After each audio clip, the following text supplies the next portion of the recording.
Hi, yeah, so my name is Sania, and this is the Greenwash Podcast, and today I'm here with Imani, and we're going to be talking about two things. We're going to be talking about why I'm doing this podcast in the first place, and also tote bags and their real impact on the environment.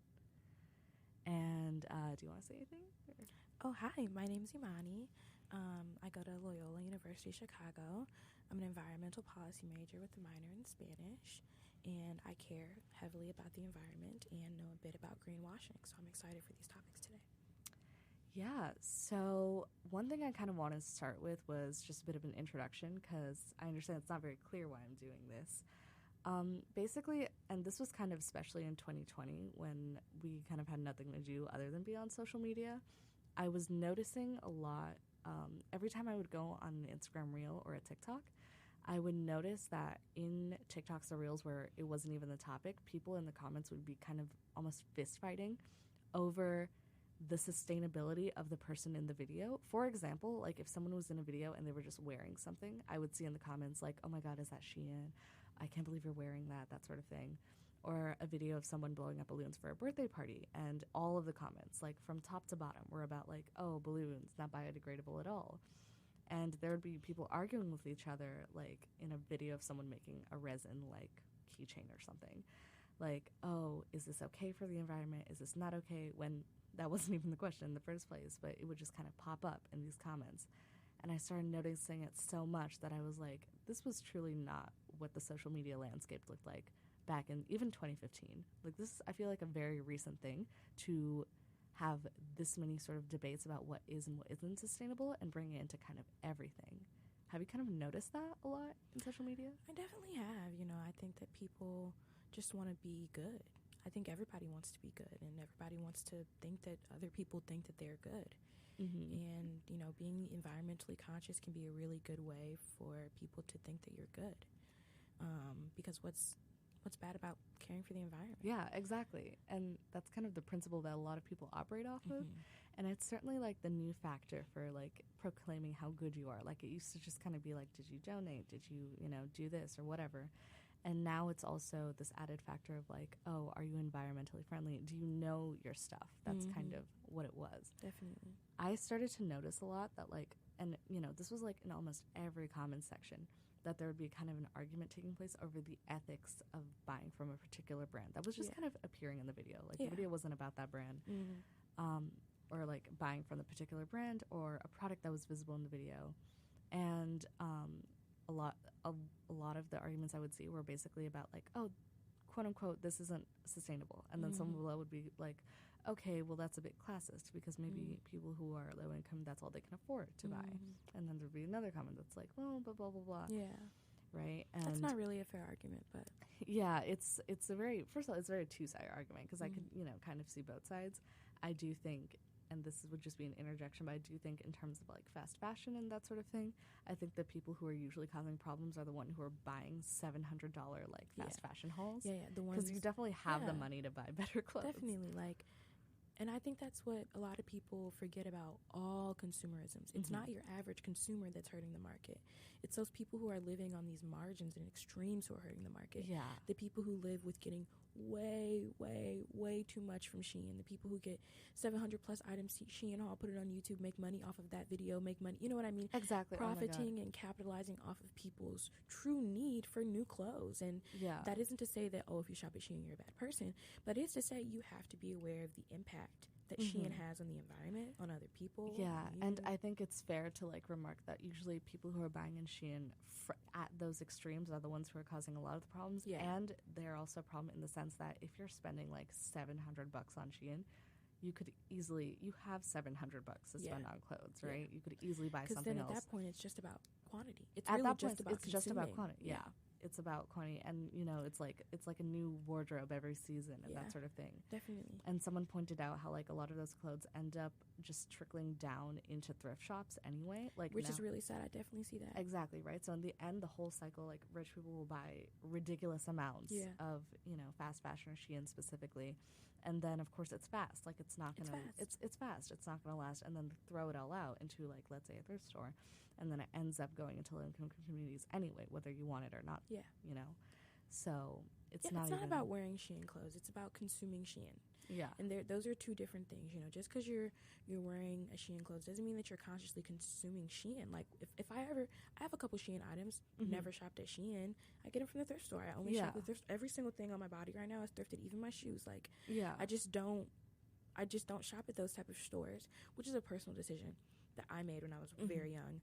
But it was mostly just out of poverty at the time. Like, there's one example where I shopped at thrift shop a lot. And when I was in, like, 8th grade, I wore, like, a lot of thrifty clothes. But 8th grade would have been, like, right before it was, like, normalized. So when I would walk into class, like, the kids would sing the song Thrift Shop. Malcolm. Yeah. It was pretty bad. And then it became, like, right after that for, like, when we were in 8th grade. But that's when it became cool. Was the song. That was the song that did it, really. Yeah. That was the song that did it. And people were singing to me and, like, making me feel ashamed for it. But I'm so glad that I never wavered, because now I'm cooler than everybody. Yeah, now it's like, oh, your entire office, how cool, how, oh my God, you're so cool, that sort of thing. Yeah, and in fact, I even have, like, a whole section on this from thrifting. But basically, I think one thing is that I had noticed how aggressive the general public had become in terms of dealing with those who weren't fitting into their ideal of sustainability. They kind of had a very specific idea of what sustainability was for them. Definitely. And they were like, if you're not doing this, like, which is I'm what I doing do, it, exactly, right? Are you even sustainable? And it was like, I'd almost say, like, at a certain point, it was a little bit of a witch hunt almost. Yeah. Oh, right? Wow, that's a good word. Yeah, it's like, like, I'm going to say this for myself. I'm honestly a bit of an oblivious person in general. Like, what's your zodiac sign? I'm a Leo. What's yours? I'm a Sagittarius. I love Leos. Yes, that's fire nice. signs. Fire Let's go. signs. I love Leos. Anyway. Right, but so for me to even pick up on that, you know something is wrong. Yeah. Like, I will for sure just be scrolling mindlessly through TikToks and Reels and be like, oh, whatever. Yeah. But for me to notice every time I check the comments section on, like, the most random of videos, you're seeing these patterns. Yeah, right? Like, rating different types of pasta. And it's like, what are you going to do with that pasta, Kevin? And I'm like, oh my God. Right. Like, No, right? that's real, yeah. It went to the point where I decided to kind of base a research paper off of it. So this was, for me, 12th grade. So this was last year. I decided to write a research paper with this professor on this sort of topic, on the sort of debate going on specifically in the 21st century, because you wouldn't even see this, like, in 2015. You know, this is a very, very recent thing for everyone to care this much about specifically sustainability when it comes to what you buy and what you don't buy. So I wanted to write something about eco-conscious consumption and the virtue signaling around it. And then specifically the definition of virtue signaling, it would be kind of a combination of two things. So virtue signaling is more of a kind of social term. You'd probably see it thrown around on Twitter. But signaling as itself, like as a sociology term, is defined as transmitting information or instructions by means of a gesture, action, or sound. So that's the very technical, like, Britannica definition of signaling. And then virtue signaling would be basically doing that, but signaling to others that, like, oh, I'm so virtuous. I'm such a good person. I'm so environmentally aware. Yeah. You know, that sort of thing. And that's virtue signaling. And now in the 21st century, the newest iteration of that is to show that you're really environmentally aware and how good of a person you are. For like, my entire home runs off of, like, paper utensils or whatever. Come on. Yeah. Right? Something and, like that. you know, but it's become more about show nowadays is what I'm noticing. And so the whole paper I had written was essentially divided into sections, and it was just each section covering a quote-unquote, like, the face of sustainability product, like tote bags, paper straws, electric cars, you know, that thrifted clothing, reformation, like sustainable. There's two kind of sides of it. There's like thrifted clothing, and then the really high price, but it's super sustainable clothing, right? So both of those. And, like, you know, whether or not they were really sustainable, the kind of relevance it had gained over time, and what was actually sustainable, and whether or not consumers would do that. Yeah. And, you know, for today, I kind of want to talk specifically about tote bags, but, you know, any, like, kind of thoughts on that? Because I'm sure it's something you must have noticed, like, people kind of flaunting that, oh, I've bought a certain product that happens to look cool, 100%. Which I think is their main interest, that it looks cool. Yeah, no, So my parents are vegan, so they definitely... My sister's vegetarian. Oh, man, she's the only one in the family who's vegetarian, so it's like... And I don't know how she did... I can tell you it was not for environmental reasons. She just does not like meat. Yeah. I'm glad that... I mean, it's not good for the environment. I'm a meat eater, but I know it's not good for the environment. Yeah. So, but my parents are vegan, so I grew up on this green wave. Like, they always cared about the environment. I've cared about the environment and been connected with the environment since I could remember being connected to myself. So I've always been connected with nature. I've always been camping, hiking, trips. You know, they took me on a 2-week trip across America like 2 summers ago. Oh, like a road trip? Or to go to like all these national parks across America. Great. Yeah, we went from St. Louis, Missouri to California up to Colorado. And California's where I'm from. Oh my God, awesome! You're from California? That's why I'm not doing so great today in the wind. Oh, I was like fighting for my life. That makes so much sense. Yeah, that's not fun. Have you ever seen snow? Like when we went to Lake Tahoe, I saw snow. Yeah, it was. I'm pretty sure. But you've never been in like a snowy. Oh city. my God, no. You gon'. I think in fact the last time we went to Lake Tahoe, because we'd gone quite a few times and then we got kind of sick of it, and then COVID hit, right? So no one was traveling. Well, that jacket you got is a good jacket. You should get a jacket like that. Oh my God, like, it was a collaborative effort to get that jacket over there. Yeah, like it was my roommates who were both from colder temperatures, just teaching me how to get this jacket, and me collaborating with my mom, like, oh, how much wool is in it? Yes. Like, it was a whole thing. Oh my God. Okay, so I'm really glad they did, because I was just about to explain, like, the wind that you're feeling today, nothing. I know, it's nothing. It has literally knocked me over, like, literally, knocked me over. I was like, am I, like... No, you have to, it's embarrassing, too. You really have to be careful, because it's embarrassing, and you're like, don't catch me fumbling. Please. But it happens to the best of us, it really does. And if you live in Chicago, you understand. But back to the virtue as we were talking about. So I grew up with these parents. I grew up with these like parents who cared about trees. My parents like plant apple and cherry trees in their backyard. You know, they're I'm trying to paint this picture because they're also like kind of crazy. Like they also don't believe in vaccinating their kids. They also, my God. You know, do you see what I'm saying? Yeah, I see what you're saying. Type it's of like people. It's like the essential oil parent. They believe in essential oils. Oh yeah. They don't use deodorant. They use a coconut oil mixed with baking soda instead. Natural deodorant. Yes. No, it's not natural. It's homemade. So coconut oil mixed with baking soda, pretty much, and like some other like powders that don't work at all, because they're not antiperspirants. But anyway, so I've grown up with my parents doing these really homeopathic, very different ways of healing yourself, getting better, not believing in Western medicine. Oh yeah. My dad is Caribbean and my stepmom is white. And these are the two who raised me in my later teenage life. So around this time, I started to notice as well, they had already been environmentally conscious. So that wasn't a new idea to me. But the new idea to me was marketing being environmentally conscious. Yeah. So I would say I seen that when I started to see matte packaging for sugar instead of shiny packaging for sugar. Yeah. And it's a very specific example because it was a very specific moment for me. I was like, oh my God, like this is matte. And like, I think it just finally came to me. Like, or when you go to Aldi, how they kind of like prioritize having artisanal crackers, artisanal In fact, bread. It was up to the level just a week ago at my accounting professor. And you think this is like, this is not a, teenager like us or like a young adult. This guy is like 50 something probably. Or like, in his late 50s. Even he was like, I noticed at Chipotle that Chipotle did a marketing trick where literally mentioned nothing about sustainability, nothing. Like no marketing campaign, nothing. They just changed some of their wrappers to a matte green wrapper instead of the shiny foil wrapper, and their sales went up. See, that's what I'm saying. You can't even say that they were lying because they never said like, anything. Oh, this is our green packaging, and it might not even be better. The color of it, but that's really what it's about. I think that's really what it's about. I think it's about manipulating people, and sometimes you have to manipulate people to be green. That's what advertisements are. So one thing about me that I really hope to do in my later years of my career is create environmental marketing campaigns. Make marketing sellable. I mean, make being ecologically green sellable. Make free things marketable. Right? That's the wave. That's why people are so into it. It's Definitely. become people are kind of going after. It's become sellable, which is why I think a good amount of people are so into it. They're like, oh, I can. But these are products instead of ideas. Yeah, I want to sell ideas. I want to sell. Sure. I want to sell mindsets. I want to sell different ways to think about certain things that are going on. Like one thing that Franklin Delano Roosevelt did in the 1940s with his New Deal for America after World War I, during the Great Depression, was creating this thing called No Meat Monday, where you wouldn't eat meat on Mondays. That way you would save meat and you could ration it because, wartime, depression time. Okay, why did we stop that? That saved a lot of, imagine if you didn't eat meat for one day. That's like thousands and thousands of gallons of carbon not produced into the air. Do you remember this ad, and I'm sure we've all seen it as a kid, that was so impactful, the turtles with the soda wrappers? Oh my God. I don't know, somehow every kid in America saw that ad, and somehow the way they made that ad stuck with so many people that to this day I still see people cutting their soda wrappers. Oh wow. Because of just the visual of that turtle with like it around its and that's the impact. It's so simple. It's really so simple. You got all the people on metal straws.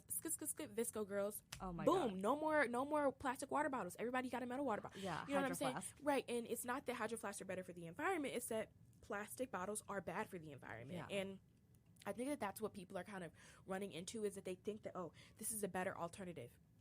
It's just another alternative. Nothing about this is going to be good for the environment. There's not a product you can make and sell and give that's going to be like, oh, this is helping the environment. It's not like retroactively decreasing the trash. Yes. It's just stopping what's added on. What you know is bad already, you know? Yeah. And that's what I think people need to understand, is that we're doing damage control here right now.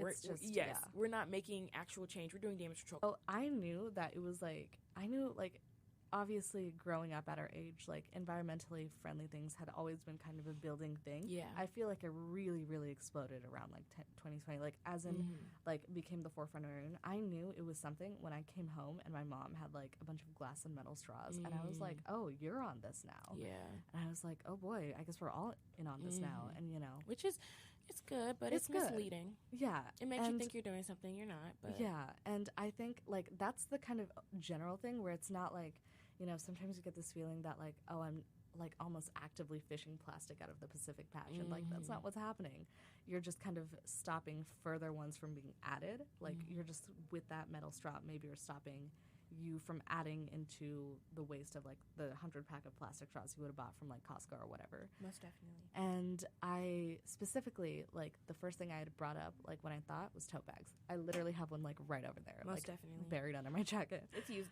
People use them. They're useful. I was just kind of thinking how tote bags were kind of started as the reaction to plastic bags at grocery stores.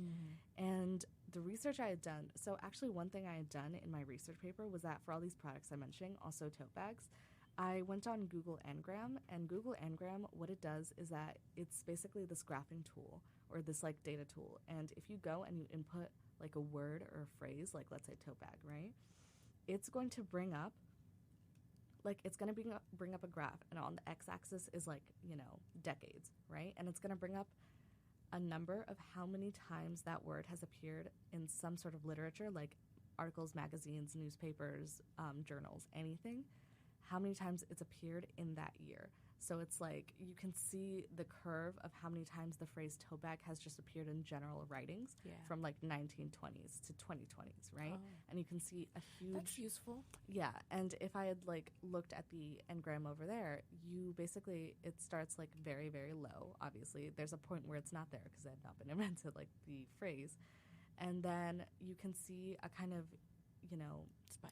A bit of a spike in the 1950s, and that's because in the 1950s, the kind of common use tote bag, actually technically the 1940s, but it became popularized in the 1950s. In the 1940s, the tote bag hit the mainstream markets, produced by the company LL Bean in the form of an ice bag. So an ice bag was kind of, it had a way more boxy structure. It was not nearly as canvas as the kind of like trendy ones we have now for fashion or whatever, but it was definitely more boxy, and it was made of a thicker canvas, I'd say, and it was kind of built to carry ice from a customer's car to the freezer. Oh, okay. So they had made a version of that, and it hit the mainstream markets in the 1940s, so you see a bit of a spike there. Yeah. And you see a bigger spike in the 1950s when it became popularized, because now homemakers were taking that icebox bag, and instead of using it for ice, they were using it for all their groceries. And it was useful for them in that way, right? And it had kind of just laid low for a bit. Like, you know, it was definitely a known product, but it really exploded. And you can see on the graph, it really exploded 2010s onwards. And that's when it became the face of, like, the environmental sustainability trend. And, like, don't use plastic bags, the kind of war on plastic bags we had. Single-use plastic bags? No. Take your tote bag or your reusable bag to the, you know, grocery store. And I think if you remember, we kind of started with, like, tote bags, like grocery tote bags that were kind of plasticky, if that makes sense. Definitely. Do you know what I'm talking about? Like the ones that the grocery stores would literally give you. Like they would start selling you the tote bag, and they were like, you can just keep bringing this back. Like keep it in the trunk of your car. Aldi or Trader Joe's. Right, and has like their name on it and everything. And then we started getting the canvas tote bags again, but these were definitely styled to be more fashionable. And then you get the trend of tote bags, and now everyone wants a tote bag. And they're like, it's not just for groceries, it's for anything. It's for, you know, for anything. And they kind of want it because it looks cute. You know, a tote bag looks cute, but then they kind of go under and they're like, oh, I'm being sustainable. Like, oh, would you prefer I carry a plastic bag? Like, for sure. Like, do you have a tote bag? No. No. Ooh. No. I never felt compelled to get a tote bag. They always look goofy, and only white girls. They always have look them. goofy. Oh my god. For me, I think when people started getting tote bags, they ruined it so fucking quickly. Like, so quickly. They do. I'm not one to like jump on trends as far as like fashion goes. I shop at thrift stores, so I kind of dress just kind of a combination of the decades, you know. Mm-hmm. So it's hard for me to it's hard for me to get on trends because like can't afford it. So I couldn't like afford to just go get like a $20 tote bag that was cute and fashionable and use it. But my friend got a tote bag from her subscription to the New Yorker, and that was one of my first introductions to tote bags. She would bring it everywhere. Oh my god. Right. She would leave me everywhere. So then, you know, I come to college, all the fucking Loyola Warriors. Oh, tell me what time that is. 21:17. Okay. All the Loyola Warriors are wearing tote bags, you know what I mean? They're just doing what they want to do. And I just didn't want to fit in. I don't like fitting in with the Loyola kids. That's, oh my god. you know, it's so I totally notice it. Yeah. Everybody really fits in with each other, which is nice. I'm sure that feels great. I don't want to be in it though. I'm really good. I'm good on that. I'd rather. Oh, I totally understand. Yeah. Believe me, I've had my own things with maybe kind of not fitting with like all the Loyola kids. Yeah. I'm very much, first of all, I'm a homebody, and I have a good relationship with my roommates. My roommates, actually, I got randomly assigned to me, and it's two of them. Roommates? 2 roommates. In Mertz? In Mertz. We have the corner room, so the corner room's a bit bigger. No. I know. It's like, it's not big enough. Believe me, this was not our first choice, but they had, you know, like more kids. But it's good right? now? It's good now, for sure. Like, I totally am, like, friends with them, and we kind of have, like, a very nice working relationship. Oh, my God. Well, they will go out in the night, and I'll be, like, watching my little Dungeons & Dragons finale, because I'm a nerd, and they'll be like, bye, Sania, and then they'll come back in the morning. I'm like, how was your night? Well, they won't come back in the morning, but, like, they'll wake up in the morning. I'll be like, how was your night? And they'll be like, terrible. And I'm like, oh, God. Good thing I ain't going out. Yeah, I totally understand that. But, yeah, I don't want to fit in with them, so I never really had a tote bag. Like I said, I can't afford it. So I was using a Vera Bradley bag that I was gifted in 9th grade for most of college. Vera Bradley is nice though. But it was something that was on trend then. I'd gotten it for Christmas. It was the only thing I got for Christmas that year. And that's how you know, like, these bags it's almost a class thing. I couldn't afford a different type of bag, so I'm still using that bag to this day. I got my first new book bag that I've ever bought, like, by myself. Like, without, like, my parents' help, you know what I mean? Just the other day, like, just because I didn't like how the Vera Bradley book bag looked. Right. So, yeah, it's definitely a little bit different for me because a lot of it comes down to class. I can't afford that. So, and not that tote bags are, like, the most expensive thing ever, but if you're bringing a tote bag to me and I'm at a store and it's between the tote bag and, like, food, I'm probably going to get food and then put it in. It's like, it's not a necessity that you would want to spend. Yeah, so I never felt really inclined to get a tote bag. And like I said, they always look kind of goofy because the white girls ruined it really quickly. Yeah. But I do have this, like, type of tote bag. It's not tote. It's a much different material. It's like an actual, like, it's bag. Like a canvas bag? Yeah, it's not canvas. It's 2 layers. The inside is vinyl and the outside is like a cotton canvas blend. Yeah, for sure. So it's tote in design, but it's not 100%. The classic canvas bag. Yep, and it's cheetah print. So I might, you know, participate in that. I thrifted that, but it's not. So just no, I never really got into it. Yeah, I totally understand. I noticed that when I just wanted to kind of get one, because I honestly was like, I'm just going to get this as a grocery bag, because I have 2 things. I have, like, that and then my backpack, right? And my backpack, like, I'm not going to walk around with the backpack to, like, put stuff from Target in the backpack. Yeah. Right? So I was like, oh, I'll just get this tote bag. The minute I look at, like, tote bags or whatever, it's, like, 100 different types of the same bag, but they all have different quirky little designs on it. Yeah. My quirky little design is, I think it's just some Van Gogh painting on it. Oh, nice. Right? But it's, like, 100 different types of those. Yeah. And, you know, and then I come here, I see, like, my tote bag, I see everyone else's tote bag, all, like, different types of designs. I'm pretty sure I saw half of them, and I just passed on them. It's crazy because that's what they want you to think. They want you to think it's different, but it's all the same. It's all the same. That's so tiring about, like, fashion is that everything they produce and give out to us is so similar. That's why it's nice to, like, find old pieces. Like, when I find a piece from the 40s or, like, the 50s or the 60s and I can tell it's dated, oh, my God, it's like finding a literal artifact or, like, a bone. Like, it's so cool. I think we have, like, an antique store, like, kind of near I don't really like it that much. It's a little bit overpriced because you can find antique things That's true. for much cheaper. Like, that's true. Clothes are a dime a dozen. It kind of reminds me of, like, an old Ashley, but I'm like, what's that? And Ashley is, like, this furniture store. Oh yeah, of course. It's like a furniture store that was repurposed for like all this stuff. Yes, because it has the layout, and I'm like, oh my god, I know what you mean. I don't like that store. The guy in there is mean because oh my god. Okay, listen, he puts stuff outside, right? So I go inside. I'm like, is some of that stuff free? Because like some of it's just out there. Ain't nobody out there watching it. Like some of it's in buckets that say free. So I'm like, he's like, no, of course not. And I was like, you didn't have to be about it. Like I was really pissed off. Like it was very rude. Yeah. But yeah, stuff like that. So So we're talking about the tote bag, right? It becomes marketable in the 2010s as like the face of the sustainable movement. Right. Like, oh my god, no more plastic bags. Plastic bag, the devil, right? Yeah. You want to use tote bags. They're cute, they're fashionable, and you're being environmentally friendly, right? What more could you want? And the most common statistic they used to market tote bags for sustainability was that one reusable bag, according to them, had a lifespan equal to 700 disposable bags. And that was definitely that was the fact you had to know about it. And that's what convinced a lot of people to, just go get one.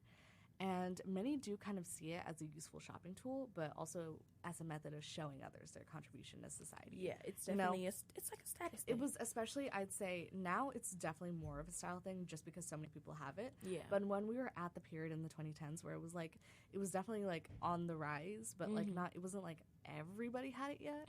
It was like on the rise. You would see like here and there like the specific kid at the coffee shop who had it, like the specific hippie kid who had it. Yeah. And you kind of associate it automatically with that. You would get, it was signaling in its most simple term. You would get a signal that this person was someone. Verge, in its most when you read the definition of signaling, that really made a lot of sense to me. Exactly. That's exactly what it is. That's exactly what it is. Yeah. And, you just repurpose it for whatever is working for now. So now we have virtue signaling. We have eco-conscious virtue signaling. Yeah. And that's what it is.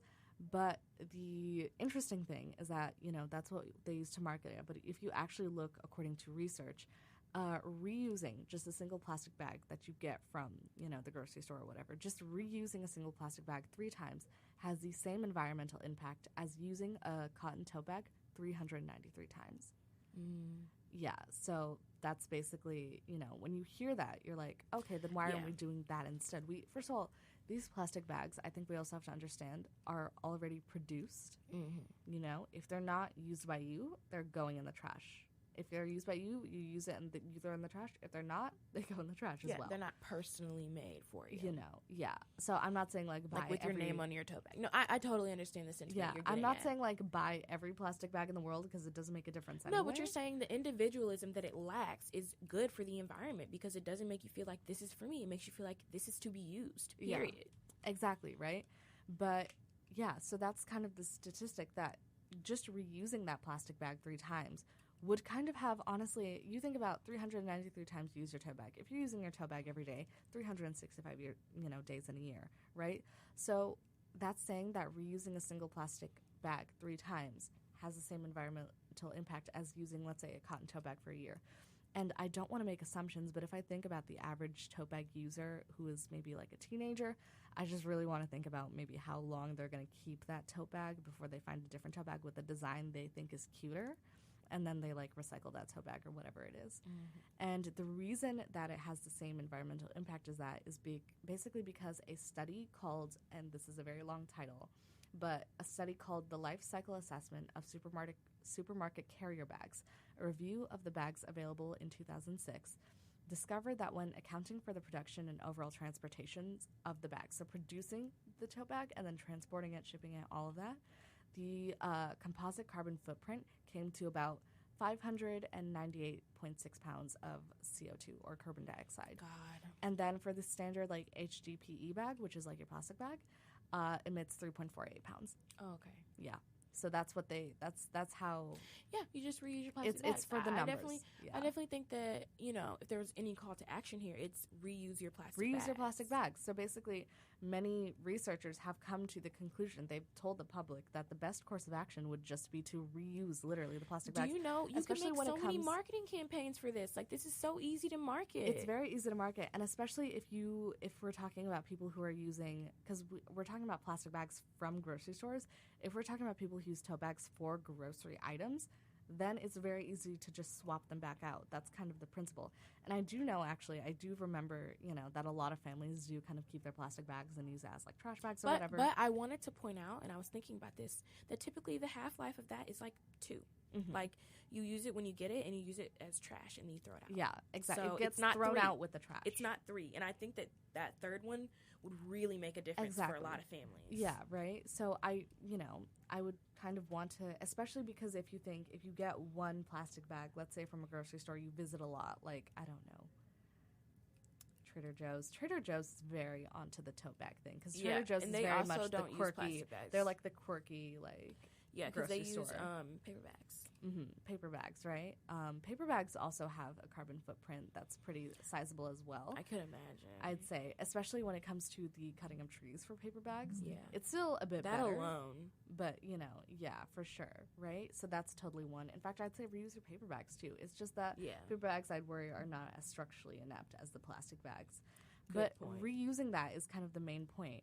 And the point that I kind of made in my paper at the time was that if we think about virtue signaling, the kind of conclusion was that people are buying at this day and age, at this stage that we're at in the 2020s, people are kind of buying these tote bags way more for style than they are for... In fact, I don't even think it's a talking point anymore. I don't see anywhere that people are even talking about, oh, I want this tote bag. I just don't want to use plastic bags anymore. They're like, I want this tote bag. It's so cute. At least in the 2010s, I would see some kind of half and half. I'd see, like, in the 2010s, I'd see half and half. I'd see people talking about, like, oh, it's like, they're kind of cute, aren't they? And damn, then, like, when you say in the 2010s, you have 2010s, oh my God. I had a whole crisis. There was some, like, little girl, like, in one of our classes. What year were you born in? 2004. Oh my God. So I think you're only... 2002. Right. I guess my sister was born in 2005, so it seems like a large gap. But it really isn't. It's, some little girl was there in one of our classes, like, in a video, and she's, like, ironically, my environmental science class, there's a video of some little girl, and she was speaking for some interview. And I think partially she mentioned she was born in 2013. And this is like a whole child who is speaking. She's not a toddler or anything. Yeah. Fully speaking. No. And I'm like, oh my God, you'd be 8. Like almost 10. Almost 10. It's... This is 8? horrible. No, she'd be almost 10, actually. This is terrifying to think about. Yeah. Like, we are very close to actually 2023. Yeah. So it's now a new decade. So we have to consider ourselves part of the 2020s. But yeah, like we're in the decade. We are in the decade. Yeah. And that's the difference I would see. I'd see like a half and half in the 2010s. I would see a lot of people saying like, oh, it's kind of cute, isn't it, for something that's so like good for the environment. And now it's just like, it's fully just become, the new book bag or whatever. I never see it mentioned. It's almost like a given. Like everyone knows it's environmentally friendly. That's not the talking point anymore. It's a standard to have that, In fact, I never see almost, other than like food takeout, I practically never see at grocery stores like these plastic bags being used.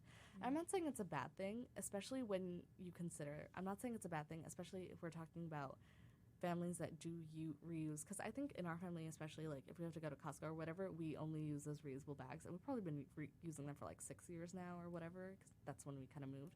So about 6 years now, so that's kind of how it works then. So I'm not saying it's a bad thing specifically, but I am saying that if we're talking about people actively purchasing new tote bags for grocery stores, rather than just taking the plastic bag that they're already getting and reusing that, Yeah, no, I do think it's honestly a little bit mind-blowing. I love hearing the numbers just because...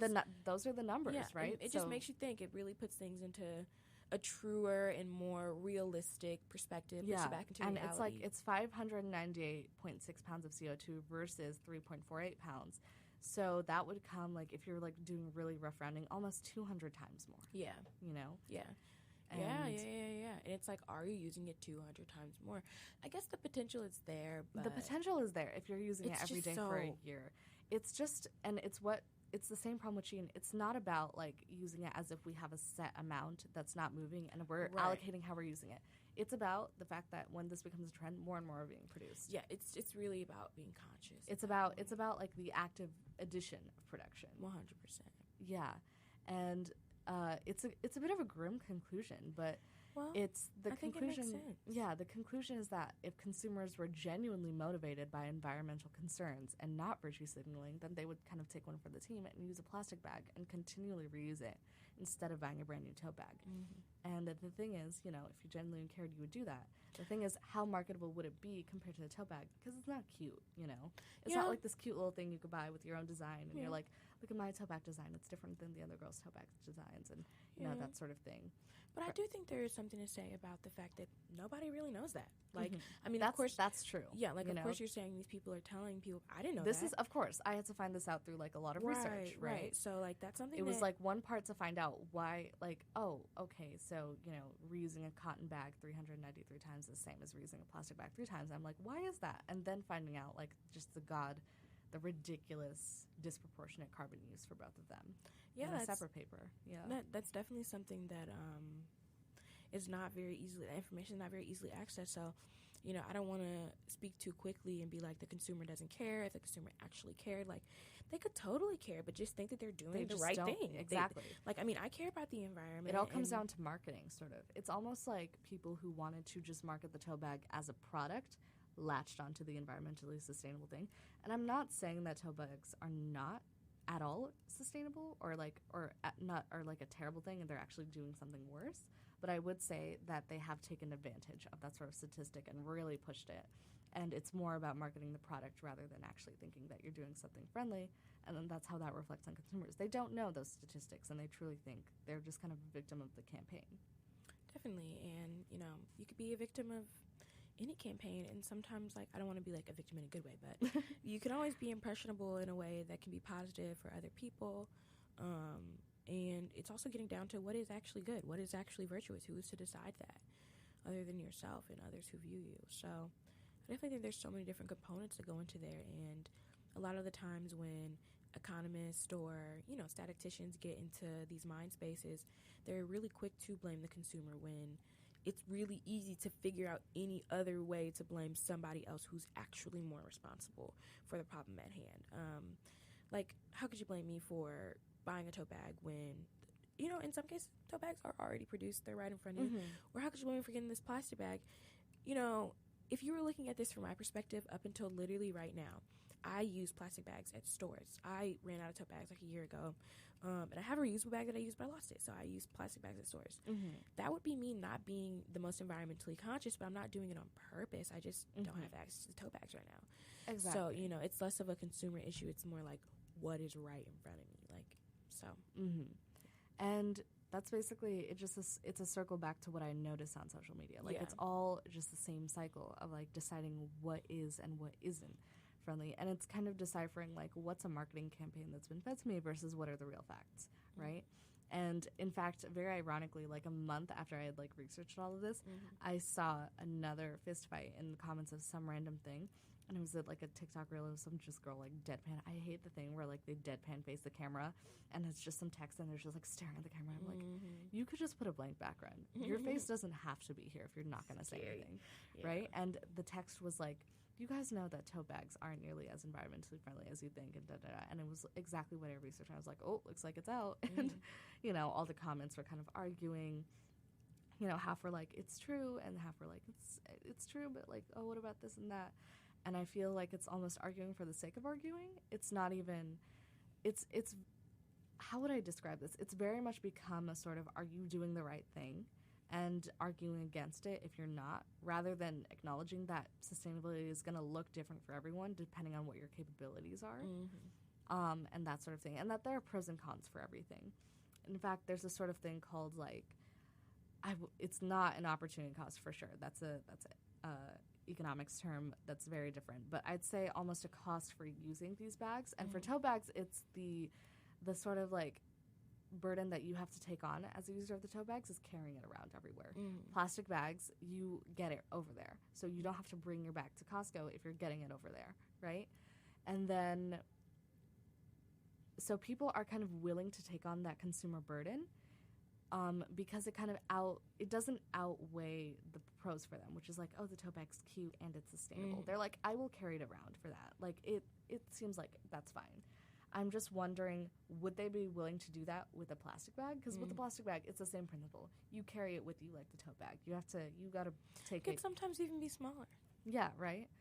you have to do all the work that you would do with a tote bag and bring it there, but it doesn't have the same, like, style factor of a tote bag, and it doesn't have the same, like, glam and marketing as a tote bag does. It's truly just, like, the bare bones sustainable action.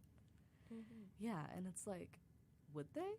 Because I understand why it wouldn't be as marketable, like, I completely understand, because, like, if you're like, oh, I have to bring this purse around me. Like, if you think about purses, right? Like, the big purses that people have, people are like, oh, I have to bring this purse around me everywhere, but it matches my outfit. It's cute. I like this purse. Versus if they handed you, like, the ugliest purse known to man, and they were like, it serves the same function, right? Why not just carry this around? And suddenly you lose all motivation to do that. Yeah. That definitely is something that exists, And that's all about, once again, what people are giving to you. This is a producer problem, not a consumer problem. Yeah. This is something that, we can talk about and banter about, but we will never be able to solve. We can never stop people from producing. And as long as demand goes up for tote bags, production is going to go up. Like, I'm pretty sure if you search up in 2015, like, tote bags, you'd find, like, not three, but, like, probably 10 different designs. And now if I, like, go on Amazon, oh, my God, Amazon. If I go on Amazon and I search up, like, tote bags, it's all from the same factory, probably. No, yeah, we're definitely with, like, going to reach a point where 100 different designs. Yeah. Yeah. Definitely going to reach a point where things stop. Where people stop buying, stop consuming. We're going to have to reach a point. It's going to stop, and it's going to be soon, because it's been going on for a while, and Shein is seeing numbers that they've never seen before. I heard something like they produce like 4,000 styles a day. Like, it's and many of them are stolen, for sure. Yeah, and sure, but you can't keep up. Like, you can never keep up. They're not designing it for you to keep up. They're designing it so you can't keep up. So I think people will be tired of running in the rat race eventually, and figure out how to free themselves of Shein. But for now, all we can do is talk about it and shame people. Yeah, it's and they're absolutely marketing to the people who will buy $700 of their clothes, which is like God knows how many Shein whatever's, right? Buy $700 of Shein clothes, which is going to be an ungodly amount of clothes, and throw it out. People who are consuming at that rate are not people who can only consume Shein, If you're consuming at that rate, you're actively choosing to consume Shein. Yeah. Because you love how many clothes you can get and how quickly you can throw them out. No, that's a great observation. I would say I almost participated in fast fashion, but in a really, like, obscure way, because I would go to the thrift store. I would say from, like, 6th to 10th grade, I would get, like, 5 or 6 things every time I went, and I went, like, once a week. That's consuming a lot. That's a lot of different clothes. I also didn't like to wash my clothes, so I would just get more clothes. Yeah. But that's still consuming a lot of clothes, right? And then I would probably give them back to the thrift store, put them back to my sister or something. But that is fast fashion, but in a different, and I guess not really more sustainable, but a more direct way. I know more directly. It's kind of already been out there in the market. It's not like they're going to keep it in the back burner. I'm not giving money to Shein. The money's going to Goodwill. Not that Goodwill's better, but it's not Shein. Yeah. So, yeah, definitely there's some nuance behind quote-unquote fast fashion and fast fashion habits that could be still implemented in thrift stores. I think this is an interesting conversation when we're talking about production in terms of it, because once again, if I'm thinking about those social media comments I would see again, I would see like if we're talking about the balloons one, like, oh my God, you're using that many balloons to like da-da. And I'm like, those balloons have already been produced. Like, I think we kind of forget that the way we kind of imagine this in our head, we kind of imagine like this lady went to the balloon factory and it was like, I want 500 balloons. Well, I don't think she used 500, but whatever. Like, I would say an extreme amount of balloons. So they're not wrong, I would not recommend, because it does, like, when you especially release them, it goes into the oceans and all of that. I want 500 balloons, and those balloons are specifically produced for her. And if she hadn't done that, then they wouldn't have been produced. They're already produced. They're already sitting on the shelf. And if they don't go to her, they go into the trash. That's it. Like, at a certain point, I think you have to also understand that companies are not going to keep their old inventory for as long as they are. And this is me being an accounting student and also, like, knowing we are covering supply chain management, and we're covering inventory right now, so I know about the whole, like, inventory process. Target actually had a huge overhaul right now. So if you go to our, like, tiny little Target outside of, like, Loyola, they're having a huge overhaul right now because basically people were consuming a lot more in 2020 and 2021 because of the pandemic. Like, oh, I'm going to buy this, I'm going to buy that. But then consumerism obviously went down because people were consuming big things. Like people were buying like flat screen TVs. People were buying this and that. But if you buy one, 2 years ago, you're not going to buy a new one now. The average consumer, if we're talking about, we're not talking about like a billionaire or whatever. So Target had predicted their inventory based off of those two trends. I don't know why they would do that, thinking it would, go in the same direction. Obviously, it did not, right? Obviously, it's not shaping out that way. So they are panicking right now, and they're doing a massive, massive overhaul. And they're just taking the hit right now, and they're like, we'll take the profit losses for now. We just have to get this inventory out because they're not going to be able to sell it. 100%, yeah. There are things you can sell from old inventory, but, like, you think about how fast trends move now. Let's say Target has overshot in how many clothes they need, and they've produced way more clothes of, like, what they predict is going to be in style for this fall. And they have now realized that it's not going to shape up that way. They're not going to be able to sell that amount of clothes. They are now just disposing of it. By disposing of it, we're not sure what their method is, but, like, disposing of it the way any factory would dispose of goods that they've overshot, because they're, like, they have predicted that they're not going to be able to sell it in the future. They can't just keep it and sell it later. The trend's not going to cycle back for at least, a long time. And that overhauling, I'm just like, it's production. It's already been produced. No one is going, all these people you're like raging on in these TikToks, they're not going anywhere and producing things raw. It's already been produced. It's just now where is it going? And how soon will it end up in the trash, one way or the other, it's going to end up in the trash. Definitely. It's just how. Definitely. Yeah, and there are some good ways, it's been mediated. Like, once again, this sounds like I'm hating on tote bags. I'm kind of not, especially if, like, if in the ideal situation we were a very, very small European country and we produced, like, a set amount of tote bags and we're like, you're just going to circulate with these, and we stopped producing plastic bags and did a full conversion like that, that would be great, It's more about stopping the production of plastic bags. But that's not exactly happening. And you see that with a lot, like paper straws, this and that. It's not exactly a solution either. And exactly, right? And in fact, I think a thing I want to cover later, I did a thing on electric cars, specifically how there are a lot of quotas about, I don't know if you've seen this, but a lot of car companies are talking about stopping the production of regular gas cars by 2050. Yeah, I have for each of them, Yeah, I know a lot of countries have already stopped. And a lot of countries are working with these car companies and car manufacturers to incentivize them and this sort of thing. And in fact, there's a whole scam going on behind it, but I will talk about that later. But yeah, and it's very much a thing. So it's less about what you're consuming and more about what's being produced. 100%. Yeah. Yeah, but I mean, there are always, upsides for sure. I do think that I have seen, it's not like no one is reusing plastic bags. I have seen people reusing plastic bags for sure. Yeah, that's something that's as old as time. Oldest, yeah, exactly. So I think it's just more about shifting that mindset. And rather than going on social media and complaining on and on about what other people are doing. What other people are doing, kind of recognizing what's the real thing behind it. It's not someone making like a resin keychain or, that sort of thing. But yeah.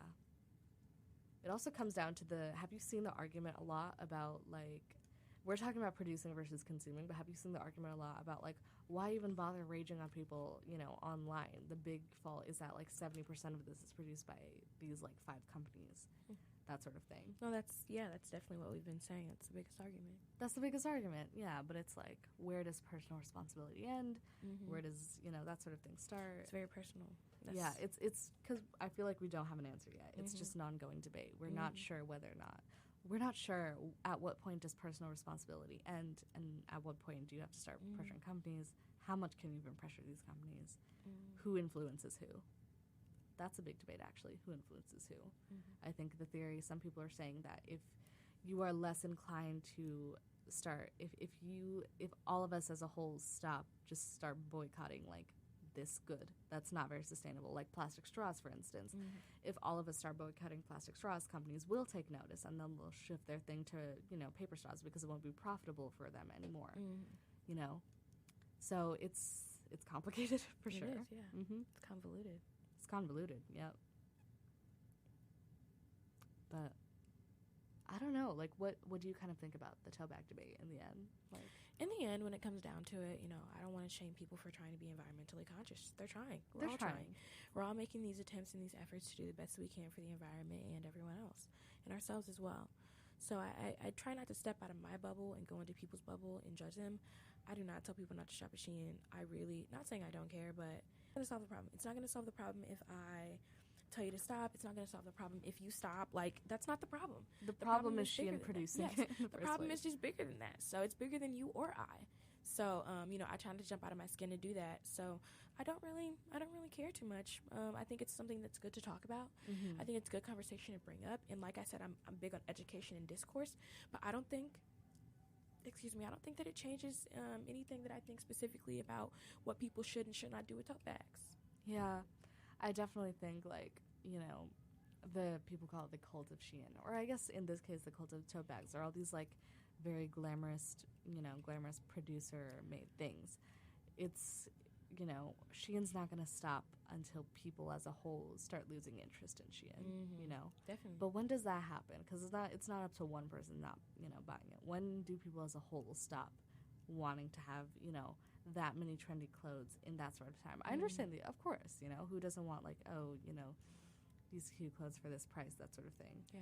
But it's like, I don't think they're going to be around forever, truly. I mean, I don't think they're like Macy's level. Nothing is forever. Nothing is forever, and I do see them, like, you think about Forever 21, the chokehold Forever 21 had on people, and it's there. Like, it's not like they're not bankrupt or anything, but I just don't see as much around it anymore, It's become, like, quote-unquote trashy or whatever now. Yeah, it was the first Shein. It was the first Shein, right? Yeah, so it's like, these all have a lifespan. Shein is it's a huge discussion thing now, and it's going to be around, but it's not going to be as talked about later. And I'm going to see a decline. But, there's a root of the problem. 100%, always. I think that's kind of all to say about that. I think it's a pretty good conclusion to what we're talking about. It was a really good conversation. Yeah, I think that was pretty enlightening. I think it was a very good conversation because I think when researching this on my own, I just had a lot of my own conclusions. But I was like, who on earth is going to listen to me talk about this for like an hour? No, but it's good discourse. It's good. It's good discourse for sure. I just think that sometimes maybe the social media discourse is, fighting each other instead of fighting the real problem. It's a little redundant. It's a bit redundant, and it's going around in circles, and it's fighting each other instead of fighting the real problem. 100%. I think that's probably a good place to end it. Okay, awesome. Ending it. What would I say? Thanks for listening. And I think this is... You'll see you next episode. Yeah, see you next episode, where I will probably actually be talking about paper straws. So, all right, see you then.